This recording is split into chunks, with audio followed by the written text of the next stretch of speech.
As a person interested in roller coasters, and obviously my home park of Six Flags Over Georgia, there was one roller coaster that was intrigued me.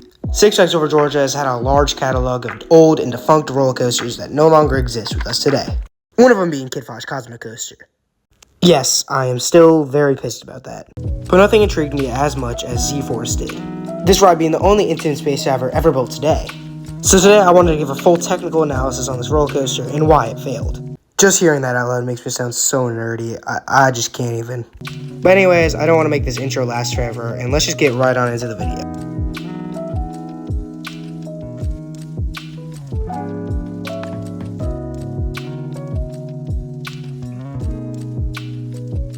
This roller coaster is an intimate space diver.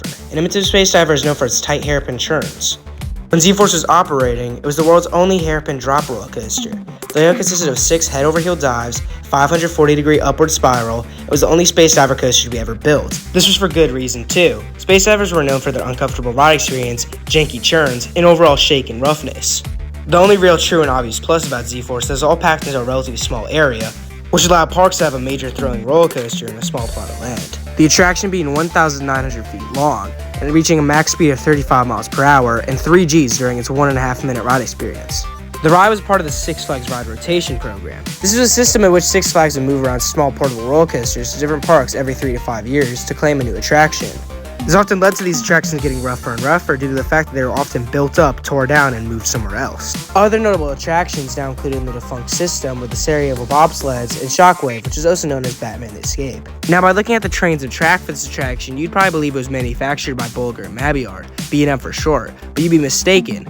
This ride's manufacturer was Intimate Amusement Rides. The trains, however, were designed by G. Vinola. So right out the get-go, you have a mesh of manufacturers and designers. The attraction featured 3 trains, each with 5 cars. Each car featured 4 across seating. This is unique for its time period because when this coaster opened at Great America 3 years prior, it was the first roller coaster to feature 4 across seating. 4 across seating is a feature that allows for a greater overall capacity, and is still used a ton by Bolliger & Mabillard today. This led to the maximum theoretical capacity of 1,100 to 1,400 guests per hour. The attraction achieved putting 3 trains on the track through a system of block zones. A block zone is a section of ride that only one train may occupy. At the end of a block zone is a way to slow down or stop the train in case the block zone ahead is being occupied.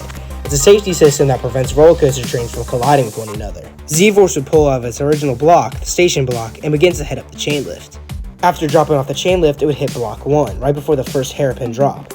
Then later on in the gravity section, you'd hit block 2. Then before you'd move into the finale, you'd end up hitting block 3. Then after traversing the double helix, you'd hit block 4. And lastly, at the very end of the attraction, you'd hit block 5.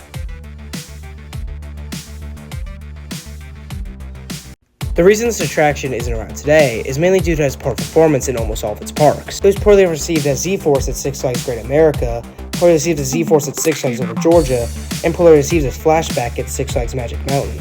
And on top of that, during its time at Six Flags Over Georgia, it almost had a troublesome history. Opening on April 20th, 1992, for a price tag of $4 million, this roller coaster was already relocated from Six Flags Great America, where it was also known as Z-Force. On paper, $4 million seems like a lot, but for a major roller coaster, this is quite cheap. This attraction was located in the Cotton States Exposition area of Six Flags Over Georgia. The attraction's troublesome history started with the first reviews of the roller coaster stating the ride experience was uncomfortable, rough, and put uncomfortable G-forces on the attraction's riders. These reviews weren't the only things that slowed down Z-Force. On July 18th, 1989, an 11-year-old boy from Talladega, Alabama, became unconscious while riding Z-Force. Despite the ride ops and park staff performing CPR, the victim was pronounced dead after being taken to HCA Parkway Medical Center. The ride closed in 1991. Since the ride was part of the Six Flags Ride Rotation program, it was shipped off to Six Flags Magic Mountain, where it received the name Flashback. It was poorly received as well, causing it to close and never be moved again in 2003. What replaced Z-Force, you might ask? Well, the answer is Ninja, now known as Blue Hawk, another relocated attraction, formerly known as Kamikaze, which was located at Hunts Pier in Wildwood, New Jersey. After being renamed Ninja, it opened on March 1st, 1992. For conclusion, it is a pain to see such an innovative and unique attraction such as Z-Force close. It was the first roller coaster to feature 4 cross seating, and a roller coaster model that has tons of promise for smaller parks or bigger parks needed a compact thrill ride. But sadly, it just never came to be for Z-Force. Thank you guys for watching as always, and hit that sub button if you really do like our content.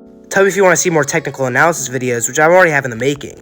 The next ones are set to include Battlestar Galactica, located at Universal Studios Singapore, and Wildcat at Lake Compound. So overall, just tell me if you want to see more of these technical analysis videos in the future, and farewell.